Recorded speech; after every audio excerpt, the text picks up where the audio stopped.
Okay, so today's video is all about getting into Warrior 2 or Virabhadrasana 2. So with the feet, you have your front foot facing forward, back foot is parallel. Sometimes you might hear that you need to intersect the back foot with the front foot right in the middle.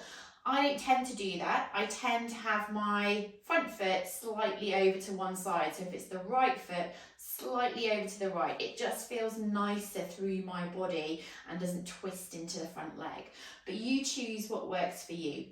So driving down through the feet, you're thinking of drawing the energy downwards. So you're engaging downwards through the sole of the feet. You're aware of all of the toes, all of the foot, and then through the legs.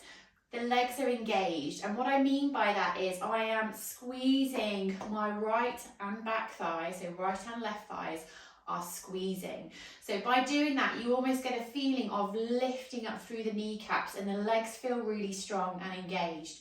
Front knee bends, so you're driving your front knee. You want to have your thigh heading towards parallel to the floor or the mat, and you're driving your front knee over your third or fourth toe roughly. So trying not to drop the knee inwards, trying to drive it outwards, so we're opening out through the hips, nice and strong through the feet. So hips now are trying to be parallel to the long edge of the mat. They may not quite get there, but that's what you're aiming for. Shoulders sitting right on top of the hips, so not leaning forwards or leaning back, shoulders directly over, so this trunk is nice and strong. So with the shoulders and the arms, this can sometimes be where people get a little bit confused. So shoulders are not coming up to the ears, they are down and away. So you think of drawing the shoulder blades down the back. The arms are strong, but I'm not leaning forward. So often I'll say reach out through the fingertips, but it is just that. The shoulders stay on top of the hips.